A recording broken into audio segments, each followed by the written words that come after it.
Manifesto भी कोई अन्य एजेंसी तैयार कर रही है। अच्छा, मतलब कैंडिडेट्स अपना स्ट्रॉन्ग पर्सनालिटी नहीं है। बीजेपी ने क्या ऐसा किया कि हमारे पास मतलब पूरे भारतवासियों के पास बीजेपी को छोड़कर दूसरा कोई विकल्प बचा ही नहीं।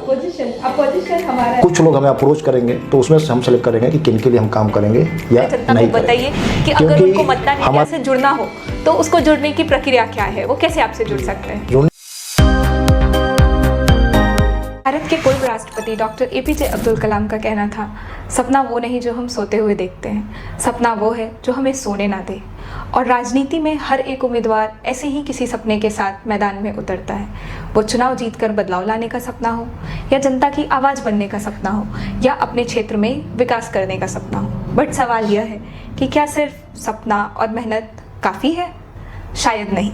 में सही स्ट्रैटेजी, प्रॉपर गाइडेंस, मजबूत जनसंपर्क, स्ट्रॉन्ग प्रचार, इन सारी चीज़ों का भी उतना ही बड़ा रोल है।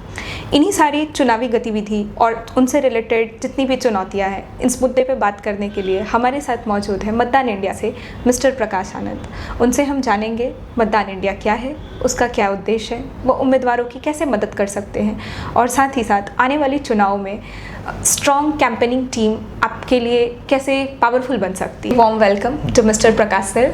तो सर, आज दर्शक जानना चाहते हैं आपसे कि ये मतदान इंडिया क्या है, इसकी शुरुआत कैसे हुई और इसको शुरुआत करने का उद्देश्य क्या रहा है? सबसे पहले तो मतदान इंडिया के हमारे दर्शकों को मेरा अभिवादन है। जैसा कि नाम से ही स्पष्ट है, मतदान इंडिया यानी कि वह भारत जिसमें मतदान हमारा सिर्फ मौलिक अधिकार ही या फंडामेंटल राइट ही नहीं, बल्कि डेमोक्रेसी के अस्तित्व को, लोकतंत्र के अस्तित्व को बनाए रखने के लिए मतदान हम सभी का कर्तव्य के साथ साथ एक ऐसा दायित्व है जिस दायित्व से हम मुंह नहीं मोड़ सकते हैं। जी बिल्कुल। लेकिन हाल के राजनीतिक माहौल में यह देखा जा रहा है कि मसल्स, मनी और पावर का हमारे राजनीति में बोलबाला है, और धीरे धीरे राजनीति से अच्छे लोग दूर होते जा रहे हैं।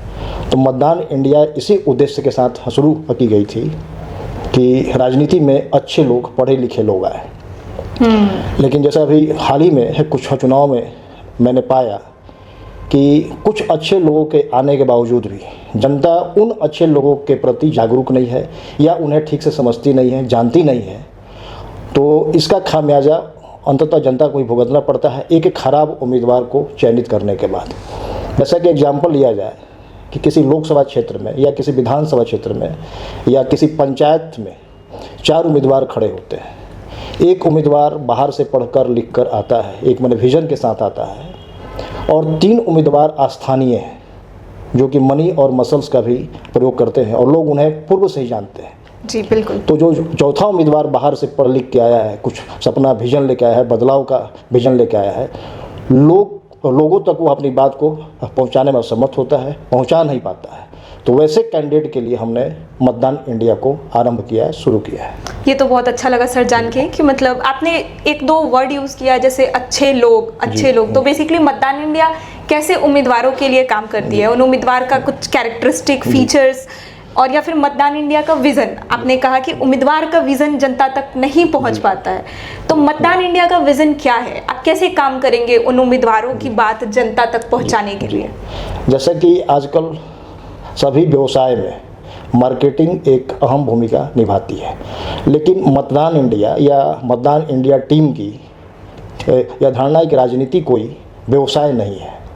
वैसे तो मतदान इंडिया को चुनाव के दौरान हर तरह के उम्मीदवार, हर तरह की पार्टियां अप्रोच करती है कि हम उनके लिए काम करें, लेकिन मतदान इंडिया का फिलॉसफी कहिए, विजन कहिए, मोटो कहिए कि हम वैसे उम्मीदवारों के लिए काम करते हैं जिन्हें हम व्यक्तिगत तौर पे जानते हैं, या हमें लगता है कि ये बदलाव के लिए चुनाव के मैदान में आए हैं, न कि सिर्फ सत्ता के गलियारे तक पहुंचने के लिए। कभी कभी धोखा हो सकता है कि जिन्हें हम सत्ता के गलियारे तक पहुंचाते हैं वह उस बदलाव से इतर होकर पुरानी परंपरा पर, पुराने ढारे की राजनीति शुरू कर देते हैं। तो मतदान इंडिया यही चाहता है कि अच्छे लोगों का चयन करके हम उन्हीं के लिए काम करें। अगर मतदान इंडिया को शुद्ध व्यवसाय करना होता, बिजनेस करना होता, तो हम यह नहीं देखते कि कौन से कैंडिडेट हमें अप्रोच कर रहे हैं, कौन से कैंडिडेट अप्रोच नहीं कर रहे हैं। जो भी आते हैं, आपराधिक किस्म के लोग भी आते, अच्छे लोग भी आते, हम सबके लिए काम करते। लेकिन मतदान इंडिया की स्थापना के साथ यह तय कर दिया गया था कि हम सदैव ही अच्छे लोगों के लिए ही काम करेंगे, उन्हीं का मार्केटिंग करेंगे, उन्हीं का प्रचार करेंगे, उन्हीं के विजन को, उन्हीं के मैनिफेस्टो को हम जनता तक पहुंचाएंगे, उन्हीं की चर्चा हम जनता के बीच में करेंगे, उन्हें चुनाव जीतने में मदद करेंगे। तो बेसिकली जितना मैं समझ पा रही हूँ और हमारे दर्शकों को ये बात पहुँच रही है कि केवल लोकप्रिय होने से यहाँ पे चुनाव जीते जा रहे हैं और बहुत से ऐसे डिजर्विंग कैंडिडेट हैं जिनके पास पोटेंशियल है लेकिन उनकी बातें लोगों तक नहीं पहुँच पा रही है। तो मतदान इंडिया वैसे कैंडिडेट्स को नर्चर करने का काम करती है ताकि जिनमें कैपेबिलिटी है वो जनता तक वो पहुंच पाए। तो लोकप्रियता के बेसिस पे लोग आज के डेट में इलेक्शन जीत रहे हैं, बट हमने अभी देखा है पिछले कुछ समय में कि लोकप्रिय होने के बाद भी लोग इलेक्शन हार जाते हैं। तो आज के समय में चुनाव जीतने के लिए उम्मीदवार के लिए सबसे बड़ी चुनौती क्या उभर के आ रही है? देखिए, चुनाव जीतने के पीछे कई कारण होते हैं, कई चीज़ें काम करती है। सिर्फ लोकप्रियता ही काफ़ी नहीं है। लोकप्रियता ही काफ़ी होती है तो बहुत सारे फिल्म एक्टर, क्रिकेटर्स चुनाव के मैदान में होते और सभी के सभी जीत जाते हैं, लेकिन बड़े बड़े उम्मीदवारों को लोकप्रिय होने के बावजूद भी चुनाव में हारना पड़ता है। चुनाव में हर स्टेट की, यहाँ तक कि हर निर्वाचन क्षेत्र की परिस्थितियाँ अलग होती है। जी बिल्कुल। तो मतदान इंडिया का जो काम करने का तरीका है, जैसे कि हम किसी भी उम्मीदवार के कैंपेनिंग का काम लेते हैं तो सबसे पहले हम उस उम्मीदवार के लिए एक बार सर्वे कराते हैं। अच्छा। कि जनता के बीच में उनकी स्थिति क्या है, चाहे वह वर्तमान उम्मीदवार हो या निवर्तमान उम्मीदवार हो। तो उससे हमें पता चलता है कि जनता में अभी भी इनकी लोकप्रियता और या इनके प्रति विश्वास कायम है या नहीं है। कुछ नेगेटिविटी भी निकल के आती है। तो उस हिसाब से हम उनके लिए कार्यक्रम तैयार करते हैं। लेकिन चुनाव जीतने में के लिए हर निर्वाचन क्षेत्र की अलग अलग परिस्थितियाँ होती हैं। बहुत सारे अच्छे उम्मीदवार आते हैं और हार जाते हैं। बहुत से ऐसे उम्मीदवार होते हैं जो पहली बार आते हैं और बिना खास मेहनत किए जीत जाते हैं। या कुछ उम्मीदवार निर्दलीय होते हैं, कुछ पार्टी बेसिस पे होते हैं। देख रहे हैं कि पूरे भारत पर, लगभग पूरे भारत पे यदि साउथ को छोड़ दिया जाए तो बीजेपी का कब्जा है। आखिर बीजेपी का कब्जा क्यों है? क्या यह मोदी जी की लोकप्रियता के कारण है? पिछले कुछ वर्षों में हमने देखा है कि मोदी जी की लोकप्रियता घटी है, फिर भी बीजेपी बंगाल का चुनाव जीती, असम जीती और अन्य कई राज्यों में जीती। आखिर क्यों? किसी भी उम्मीदवार को, कैंडिडेट को जब वह चुनाव मैदान में आता है तो उसे बीजेपी के ऑर्गेनाइजेशन से, संगठन से और संगठनात्मक शक्ति से सीखना चाहिए। बीजेपी सोचिए कि 5 मतदाता पर एक व्यक्ति को उसके मॉनिटरिंग के लिए लगाए हुए हैं और वह व्यक्ति 5 मतदाता पर लगातार 5 साल तक काम करता रहता है। जैसे उसे बोलते हैं पन्ना प्रमुख, यानी कि एक पेज पर जितने वोटर्स का नाम आ जाए उन वोटर्स के पीछे बीजेपी एक अपना आदमी, जिसे हम पन्ना प्रमुख के नाम से जानते हैं, उसको कंटिन्यू लगाए रहता है। उसका काम ही है सुबह शाम जाना, एक पन्ने पर जितने मतदाता हो, 5 हो, 7 हो, 10 हो। यहाँ पे मैं आपको एकदम रोकना चाहूँगी। आपने अभी 2-3 बातें बोली जो मेरे अंदर की क्यूरियोसिटी को जगा रही है। एक तो आपने बीजेपी के मॉडल का, जो वो एक पॉलिटिकल ऑर्गेनाइजेशन जैसी उभर के आई है, आपने उनका तारीफ किया। वहीं आप दूसरी तरफ बोल रहे हैं कि उनका अपोजिशन नहीं है क्योंकि बीजेपी ने ही अपने अपोजिशन को ख़त्म कर दिया। और दूसरी तरफ आप उनमें कुछ नेगेटिविटी भी दिखा रही हैं कि वो लोकतंत्र के लिए हानिकारक हो सकता है अपोजिशन। मैं आपकी बात से कम्प्लीटली अग्री करती हूँ, बट मेरा सवाल ऐसा है कि क्या आप भी अपने कैंडिडेट्स के लिए कुछ ऐसा ही मॉडल तैयार कर रहे हैं जो उनके अपोजिशन को ही ख़त्म कर दे? अगर हाँ तो फिर ये तो हमारी डेमोक्रेसी के लिए गलत हो सकता है। के चुनाव से आप देख रही होंगी कि चुनाव लड़ने का तरीका, चुनाव में जाने का तरीका बिल्कुल बदल चुका है। जिसको हम लोग अपने यानी कि भोजपुरी लैंग्वेज में कहते हैं कि हाईटेक चुनाव। अब चुनाव, आज के चुनाव हाईटेक चुनाव, लेकिन हाईटेक से भी आगे निकल चुका है चुनाव। अच्छा। अब चुनाव में जो चुनाव लड़ रहा है, जो पार्टियां चुनाव लड़ रही है, उनके कार्यकर्ता जमीनी स्तर से लेके उनके हाई कमान या आला कमान जिनको बोलते हैं, वो तो इन्वॉल्व है ही, लेकिन इसके साथ ही एक दूसरी एजेंसी भी इन्वॉल्व है। जैसा कि आपने देखा होगा कि मोदी जी के चुनाव में पिक्के यानी प्रशांत किशोर जी ने काम किया, और भी लोगों के चुनाव में, ममता बनर्जी के चुनाव में, कांग्रेस चुनाव में, सबके साथ लगभग प्रशांत किशोर ने काम किया जी। तो पूरे भारत ने देखा कि चुनाव अब सिर्फ राजनेताओं या नेताओं की चीज़ या कार्यकर्ताओं की चीज़ नहीं रह गई है। चुनाव में एक सेकेंड एजेंसी की भी एंट्री हो चुकी है। You can say king maker. और हाँ, नहीं, किंग मेकर नहीं, उनको बोलिए आप ऑर्गेनाइजर, मार्केटिंग करने वाला, प्रचारक, कैंपेनिंग करने वाले। मतलब तो पहले के जो लीडर्स होते थे, जैसे वाजपेयी जी को देखिए, आडवाणी जी को देखिए, या उनके पहले जो लीडर्स थे, उनका एक विजन था, उन्हें अपने विजन पे, अपने मैनिफेस्टो पे, अपने आप पर विश्वास था। लेकिन आज के जो लीडर्स हैं उनका विजन नहीं है। कहने को तो सभी का विजन है, लेकिन विजन नहीं है। मैनिफेस्टो में ताकत नहीं है, मैनिफेस्टो भी कोई अन्य एजेंसी तैयार कर रही है। अच्छा, मतलब कैंडिडेट्स अपना स्ट्रॉन्ग पर्सनालिटी नहीं है। तो अभी जो भी नेता पॉपुलर हो रहे हैं उन एजेंसियों के थ्रू हो रहे हैं, या नेता अपनी ब्रांडिंग कहिए, प्रमोशन कहिए, दूसरी एजेंसियां कर रही है, और उन एजेंसियों के माध्यम से नेताजी को लोकप्रिय माना जा रहा है, लोकप्रिय किया जा रहा है। तो अब चुनाव की अनिवार्य शर्त हो गई है कि मतदान इंडिया या इसी जैसे अन्य एजेंसियों का आपको सहारा लेना पड़ेगा। उसके पीछे बहुत सारे कारण हैं कि आखिर इसकी शुरुआत किसने की। तो हम सभी जानते हैं कि 2014 से आईटी सेल वर्ड पॉपुलर होना, आईटी सेल लोकप्रिय हुआ आईटी सेल। जी बिल्कुल। तो पहले बीजेपी ने किया, फिर बीजेपी से कांग्रेस में भी आईटी सेल रेडी हुआ। अब धीरे धीरे क्षेत्रीय पार्टियां भी अपनी अपनी आईटी सेल लेके आई। क्षेत्रीय पार्टियां भी पिक के प्रशांत किशोर के एजेंसी की तरह अन्य एजेंसियों को हायर कर रही है जी। तो उसी तरह से मतदान इंडिया भी है, लेकिन मतदान इंडिया की अपनी एक नैतिक जवाबदेही है, नैतिकता है।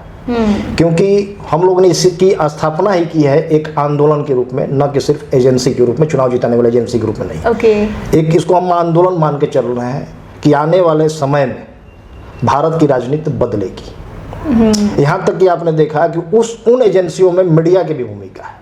जी, आज मीडिया के लिए एक तकिया कलाम कहिए, या एक फेमस, या हमारा संज्ञा या विशेषण जो कहना कहिए, गोदी मीडिया। आखिर मीडिया के पहले यह गोदी मीडिया क्यों लगी? क्योंकि मीडिया भी किसी न किसी पार्टी के लिए एक चुनाव जिताने वाली एजेंसी की तरह ही काम कर रही है। मतलब media independently work, media independent नहीं है। मीडिया पर अब विश्वास लोगों को नहीं है। मीडिया से ज़्यादा विश्वास किस पे है? इन एजेंसियों पर। अब चाय पे चर्चा हो, या खटिया पे खाना हो, या खाट लेके कोई भाग जाए, ये सब एजेंसियां तय कर रही है। या मन की बात हो। अब आज के नेता पर्सनल फैशन डिजाइनर रखते हैं, तो फैशन डिजाइनर को भी वही एजेंसियां नियुक्त करती है। मौसम के अनुकूल नहीं, पब्लिक कैसे अट्रैक्ट होगी, किस तरह के पब्लिक के बीच में हमारे नेताजी जा रहे हैं, वो फैशन डिजाइनर तय करती है कि कैसा कपड़ा आपको पहनना है। भारत के सर्वाधिक लोकप्रिय जो नेता हैं, जिन्हें बार बार हम यशस्वी कहते हैं, वे दिन भर में आधे घंटे में अगर दूसरा मीटिंग हो, फिर आधे घंटे बाद तीसरी मीटिंग हो, चौथी मीटिंग हो, तो हर मीटिंग में आप देखेंगे कि वो ड्रेस बदल कर आ रहे हैं। मतलब तो माना जा सकता है कि इतनी व्यस्तता के बीच उन्हें कहाँ मौका मिल जाता है कि 24 घंटे में 24 तरह के कपड़े वो पहन कर आते हैं। तो उन्हें अपने विजन, अपने आप पर कम विश्वास है, एजेंसियों पर ज़्यादा विश्वास है। एजेंसियाँ तय कर रही है कब आप ग्रीन पहनेंगे, कब आप ब्लैक पहनेंगे, कब क्या पहनेंगे। और कुछ नेताजी लोग तो एस्ट्रोलॉजर लेके घूम रहे हैं। और आप किसी एमएलए को देखिए, एमपी को देखिए, उनके वैन से, उनकी गाड़ी से पूरी एक कैमरा वैमरा के साथ टीम उतरती है। माने पूरी 7 लोग, 7, 10, 8 लोगों का टीम होता है, पेड टीम होता है। उस पर लाखों रुपया नेताजी लोग खर्च करते हैं। तो यह अब संभव नहीं है कि आप बिना किसी एजेंसी की सहायता के चुनाव लड़ेंगे और जीतेंगे। वह ज़माना गया, लोहिया जी का, वाजपेयी जी का ज़माना चला गया। मतलब आप कहना चाह रहे हैं कि आज कोई अकेला कैंडिडेट अपने आप को साबित नहीं कर सकता है, उसके लिए एक प्रॉपर स्ट्रैटेजी और गाइडेंस वाली एजेंसी चाहिए। बट आप अपने आप को वैसी एजेंसी से अलग बता रहे हैं। आपने कुछ नैतिकता और काम करने के तरीका का बात किया कि आपका आंदोलन ही स्टार्ट किया है नैतिकता पे बेस्ड। तो अभी आपने जिक्र किया था कि आप कुछ सर्वे वगैरह से भी स्टार्ट करेंगे कैंडिडेट्स का, कि उनका एनालिसिस करेंगे, उनके बारे में क्या अच्छी चीज़ें हैं, क्या बुरी चीज़ें हैं। तो जनता ये जानना चाहती है कि ऐसा कौन कौन सा बेसिक सर्विसेज हैं जो एज अ एजेंसी आप प्रिंसिपल्स और फिलॉसफी को ध्यान में रखते हुए अपने कैंडिडेट्स को देंगे, और कैंडिडेट्स उससे फॉलो करके जीतेंगे भी। मतदान इंडिया ने बिहार 2026 अक्टूबर या नवंबर में जो पंचायत इलेक्शंस होने वाले हैं, उसमें से जिन कैंडिडेट्स के लिए काम करना है, कुछ कैंडिडेट्स तो हमने डिसाइड कर लिया है कि किस तरह कैंडिडेट के लिए काम करना है, और कुछ लोग हमें अप्रोच करेंगे, तो उसमें से हम सेलेक्ट करेंगे कि किन के लिए हम काम करेंगे या नहीं करेंगे। क्योंकि हमारे मूल में, यानी मतदान इंडिया के मूल में वही नैतिकता है। तो सबसे पहले तो हम कैंडिडेट को देखते हैं कि कैंडिडेट पर कोई आपराधिक मुकदमा है या नहीं है, कैंडिडेट का चाल और चरित्र कैसा है। उसके बाद मतदान इंडिया हामी भरता है कि हम आपके लिए काम करेंगे। तो काम करने के तरीके में हम डोर टू डोर मैंने सर्वे से लेके, डिजिटल मार्केटिंग से लेके, नेताजी की ब्रांडिंग से लेके और डोर टू डोर कैंपेनिंग, यानी कि वोटिंग के दिन तक मतदान इंडिया काम करती है 24 घंटे। सबसे पहले हम मतदान इंडिया की टीम के द्वारा संबंधित उम्मीदवार के बारे में सर्वे कराते हैं उनके चुनाव क्षेत्र में, चाहे वो पंचायत का इलेक्शन हो या विधानसभा का इलेक्शन हो या लोकसभा का इलेक्शन हो। और सर्वे को हम एनालाइज करते हैं, उसका विश्लेषण करते हैं कि जिस उम्मीदवार के लिए हमें काम करना है उनकी ग्राउंड लेवल पे स्थिति क्या है, और उससे एक रिलेटेड मान डिटेल रिपोर्ट, विस्तृत एक रिपोर्ट प्रतिवेदन संबंधित उम्मीदवार को देते हैं। और उसके बाद उम्मीदवार और उम्मीदवार की टीम और मतदान इंडिया की टीम बैठ के कुछ समय लेकर उनके लिए पूरी प्लानिंग, पूरी स्ट्रेटजी, पूरी रणनीति तय करती है चुनाव के आखिरी दिन तक के लिए, और उसी रणनीति को फॉलो करते हुए चुनाव लड़ना होता है। और हम लोग विश्वास दिलाते हैं उम्मीदवारों को कि हम आपके लिए 24 घंटे काम करेंगे। चुनाव केवल आप ही नहीं लड़ रहे हैं, आपसे ज़्यादा चुनाव आपके लिए मतदान इंडिया लड़ रही है। उसमें हमारा दो स्वार्थ है, एक तो अच्छे उम्मीदवार जीत जाए, दूसरा स्वार्थ है कि हमारी कंपनी है, उसके खर्च हैं, एम्प्लॉई हैं, तो खर्च भी हमारा निकले। तो हम सभी लेवल पे, मतलब ग्राउंड लेवल से लेकर डिजिटल मार्केटिंग हो, सोशल मीडिया हो, ब्रांडिंग हो, यहाँ तक कि स्लोगन राइटिंग, नारा लेखन, क्या बोलना है क्या नहीं करना है, यानी 24 घंटे मतदान इंडिया एक कैंडिडेट के लिए चुनाव के आखिरी दिन तक लगी होती है, उन्हें हर तरह से हेल्प करती है। अब जनता और दर्शक ये बात समझ पाए होंगे कि शायद अगर हमें चुनाव लड़ना है तो एक स्ट्रॉन्ग प्रेजेंस बनाने के लिए एक प्रॉपर कैंपेनिंग की, प्रोफेशनल टीम की बहुत ज़रूरत है। उनको ये बात समझ में आया होगा कि मतदान इंडिया हमको कैसी सर्विसेज प्रोवाइड करती है और हमारे लिए कैसे स्ट्रैटेजी बनाती है, बेसिकली जो हमारा वर्किंग मॉडल है। बट सर, मेरा अगला सवाल है आपसे कि अगर कोई उम्मीदवार जो बिल्कुल ही नया है इस क्षेत्र में, जिसका पब्लिक में ना ही उतना रीच है और ना ही उनको पॉलिटिक्स का कुछ स्ट्रॉन्ग बैकग्राउंड है, फिर आप उनके लिए कैसे काम करते हैं? उनके लिए आपकी कुछ स्पेशल स्ट्रैटेजी है ताकि वो जीते, मतलब उनकी जीत सुनिश्चित है अगर वो आपके साथ है तो? नए उम्मीदवारों के लिए काम करने में हमें बहुत अच्छा लगता है, या यूँ कहा जाए कि मज़ा आता है। क्यों आता है?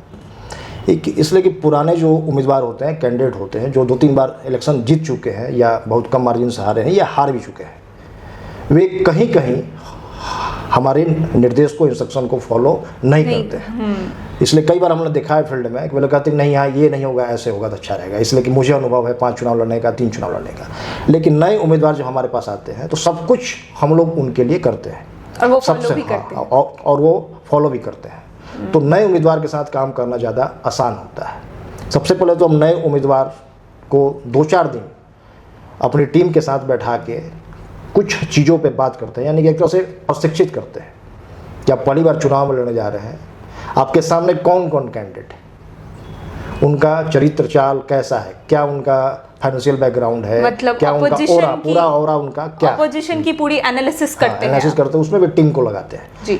यहाँ तक कि कितने बजे वो अपने बेड छोड़ते हैं, क्या खाते हैं, क्या पीते हैं, कहाँ कहाँ जाते हैं, और लेट नाइट भी कहाँ जाते हैं। एक तरह से कहिए कि जासूसी करते हैं।